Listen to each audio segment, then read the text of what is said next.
नमस्कार दोस्तों, उत्तराखंड मुक्त विश्वविद्यालय का सामुदायिक रेडियो हेलो हल्द्वानी आप सुन रहे हैं 91.2 मेगाहर्ट्ज की रेडियो तरंगों पर। दोस्तों, आज हमारे स्टूडियो में मौजूद हैं हमारे इस विश्वविद्यालय का जो क्षेत्र आता है लाल कुआं विधानसभा क्षेत्र के विधायक डॉक्टर मोहन सिंह बिष्ट जी, और जो कि अपनी सादगी के लिए जाने जाते हैं, लोगों के बीच लगातार मौजूद रहते हैं और बहुत ही सरल व्यक्तित्व आपका है। सर, हमें बहुत अच्छा लग रहा है कि आप आज रेडियो स्टेशन में आए हैं। आपका बहुत बहुत स्वागत है। बहुत बहुत धन्यवाद जी।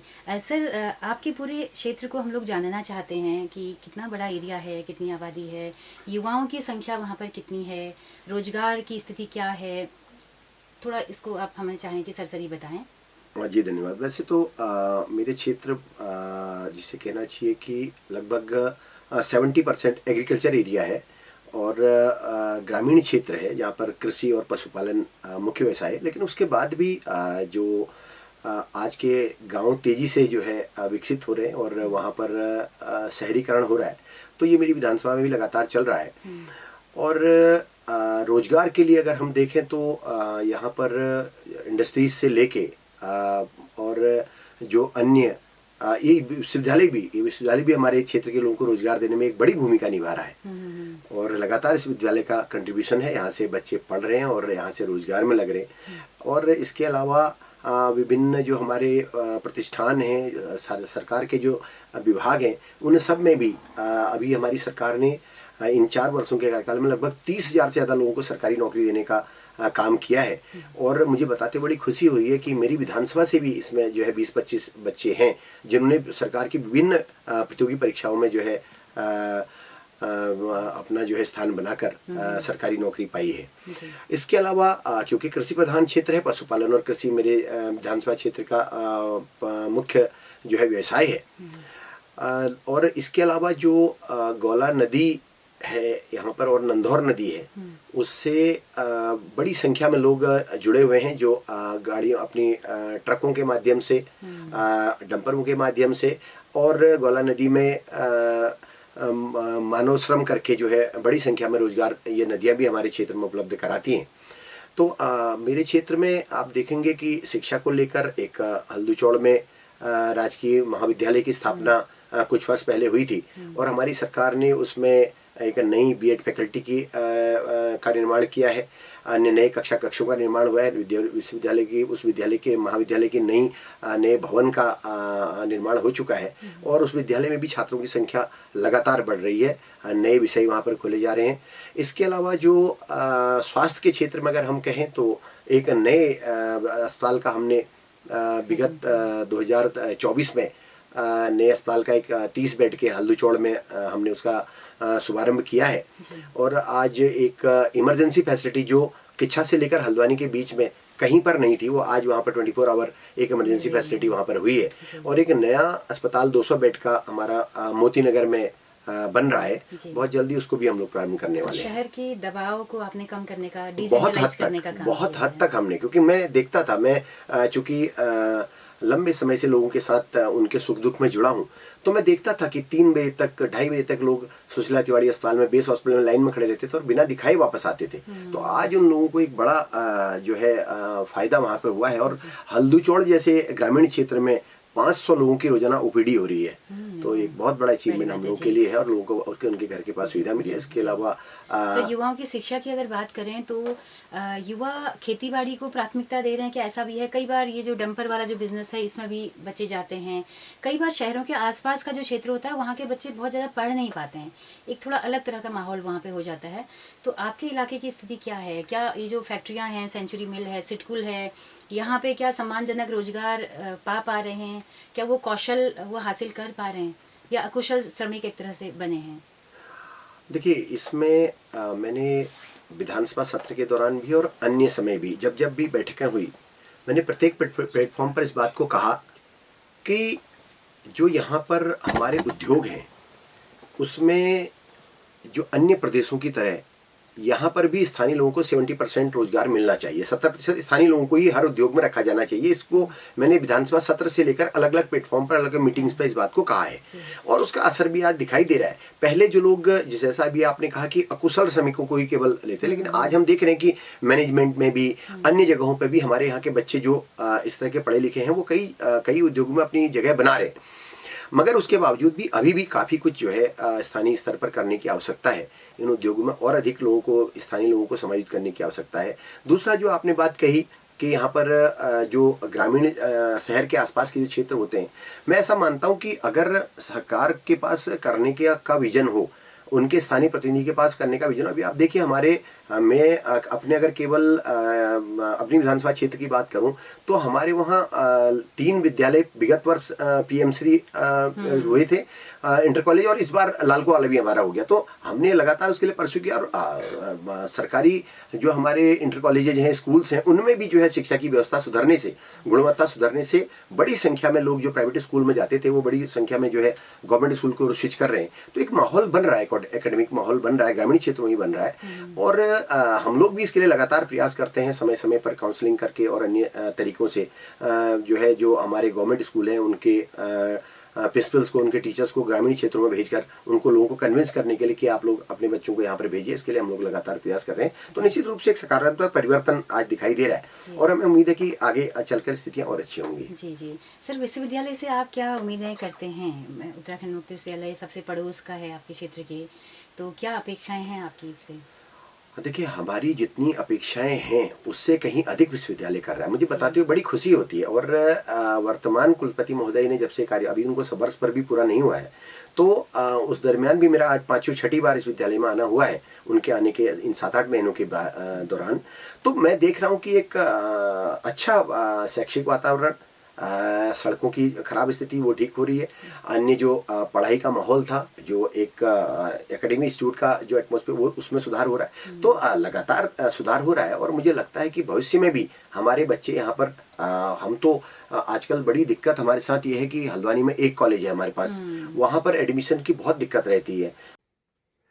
और विश्वविद्यालय से जो जितनी हमारी मुक्त विश्वविद्यालय से हमारी अपेक्षा है, उसके कहीं अधिक विश्वविद्यालय ने करने का काम किया है और लगातार कर रहा है।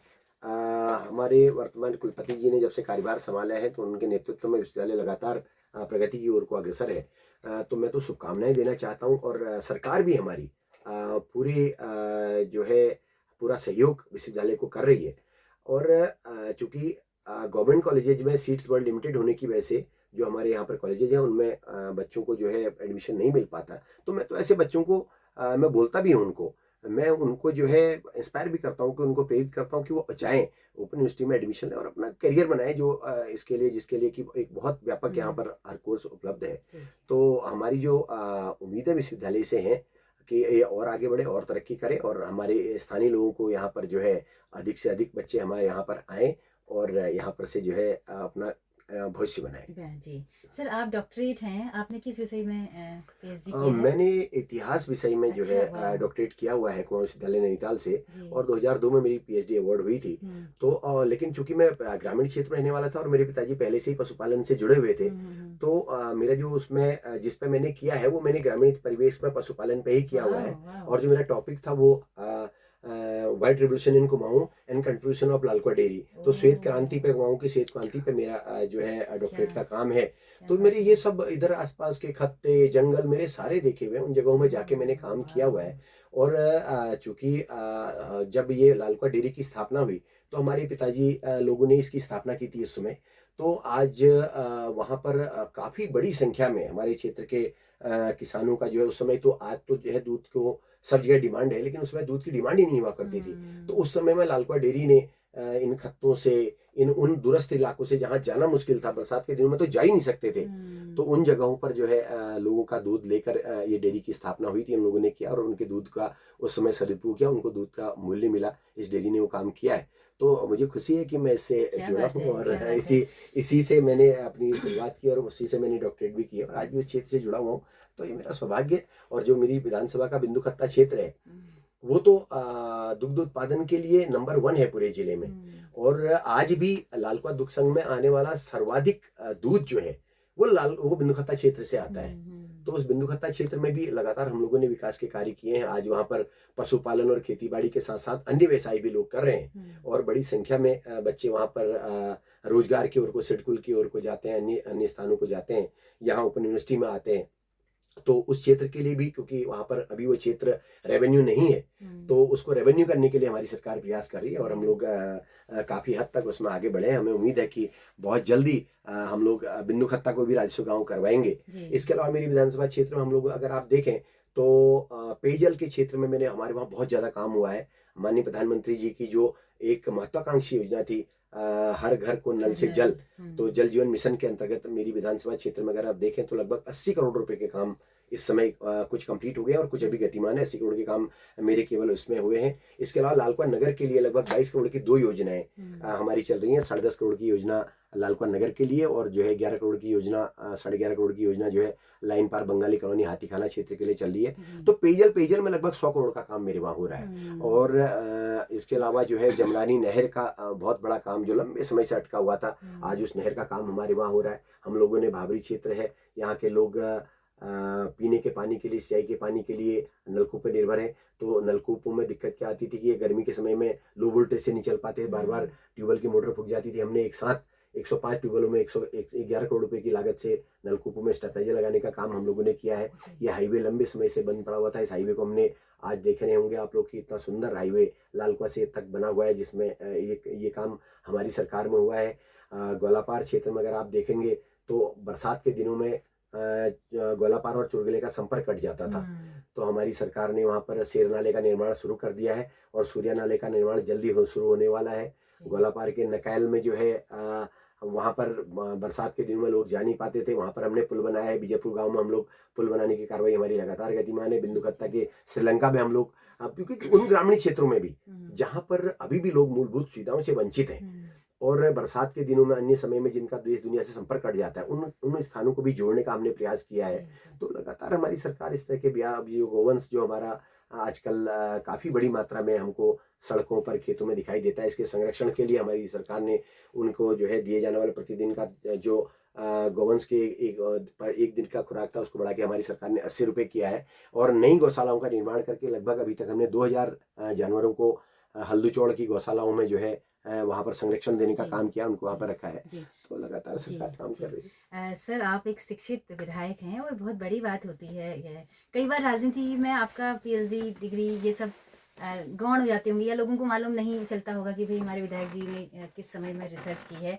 युवाओं के लिए आपका क्या संदेश होगा, एक बतौर रिसर्चर भी आप क्या कहना चाहेंगे कि उस दर्जे की क्या डेडिकेशन के साथ वो रिसर्च आज हो पा रही है?